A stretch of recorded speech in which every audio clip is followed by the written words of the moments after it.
Hello बच्चों, let's read this question. The question says assertion A, ethane and propane are homologous. Reason R, ethane and propane are both alkanes. Option A, both A and R are true and R is correct explanation of A. Option B, both A and R are true but R is not correct explanation of A. Option C is A is true but R is false. Option D is A is false but R is true and option E is both A and R are false. बच्चों हमें यहाँ पे एक क्या दिया गया है, एक असर्शन दिया गया है और एक हमें यहाँ पे रीजन दिया गया है और हमें बताना है कि इनमें से कौन सा करेक्ट हो सकता है।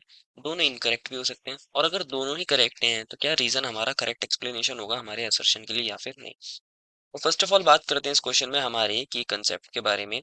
और की कंसेप्ट क्या होगा बच्चों, हमारे पास होमोलोगस सीरीज। क्या होगा बच्चों की कंसेप्ट हमारे पास? Homologous series. होमोलोगस सीरीज क्या होती है बच्चों?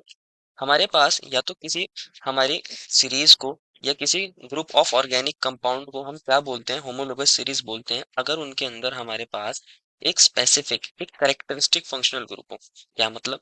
अगर कोई ग्रुप है हमारे पास ऑर्गेनिक कंपाउंड का या फिर कोई सीरीज है तो हम उसको होमोलोगस सीरीज जब बोलते हैं अगर उनके अंदर एक कैरेक्टरिस्टिक फंक्शनल ग्रुप हो, कैरेक्टरिस्टिक फंक्शनल ग्रुप हो और साथ ही उसके अंदर जो उसके सक्सेसिव मेंबर्स हों उनके बीच में CH2 यूनिट का डिफरेंस हो, उनके मॉलिक्यूलर फॉर्मूला में CH2 यूनिट का डिफरेंस होना चाहिए। कैरेक्टरिस्टिक फंक्शनल ग्रुप होना चाहिए, कैरेक्टरिस्टिक फंक्शनल ग्रुप होना चाहिए और सक्सेसिव मेंबर्स के बीच में हमारे पास उनके मॉलिक्यूलर फॉर्मूला में CH2 यूनिट का डिफरेंस होना चाहिए। CH2 यूनिट का डिफरेंस होना चाहिए बिटवीन सक्सेसिव मेंबर्स।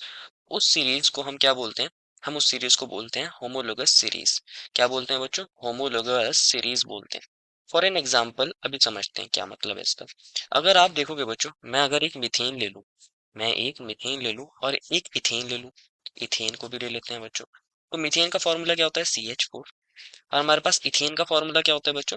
C2H6। यही होता है। इसको हम ऐसे भी तो लिख सकते हैं, CH3 ऐसे लिख सकते हैं। अगर आप देखोगे बच्चों, हम मीथेन को कैसे लिख रहे थे? ये हमारा हाइड्रोजन था, ये हाइड्रोजन था, एक हाइड्रोजन ये था और एक हाइड्रोजन ये था। यही तो था बच्चों हमारे पास। हमें देखना है कि इनके मॉलिक्यूलर फॉर्मूले में कितना डिफरेंस है। अगर आप CH4 को देखते हो बच्चों और C2H6 को देखते हो तो इनके बीच में डिफरेंस निकाल दें। हाइड्रोजन का कितना डिफरेंस है? टू। टू तो हाइड्रोजन का डिफरेंस है और कार्बन में कितना डिफरेंस है? वन। तो बच्चों इनके बीच में हमारे पास एक मॉलिक्यूलर फॉर्मूले में CH2 यूनिट्स का डिफरेंस है। तो ये दोनों कैसे होते हैं हमारे पास? ये होमोलोगस सीरीज को फॉर्म करते हैं। और ये जो मेंबर्स होते हैं, जो मीथेन हो गया, इथेन हो गया, ये जो होमोलोगस सीरीज के मेंबर्स होते हैं उनको क्या बोलते हैं? होमोलोगस। जो मेंबर्स होते हैं उनको बोलते हैं हम होमोलोगस, कि ये हमारे पास होमोलोगस है। और जो पूरी सीरीज फॉर्म होती है उसी को बोलते हैं हम होमोलोगस सीरीज। तो क्वेश्चन ने कहा था क्या हमारा इथेन और प्रोपेन होमोलोगस है? चेक कर लेते हैं। अगर हम बात करें इथेन की तो अभी हमने इथेन को देखा था, इसका फॉर्मूला था C2H6।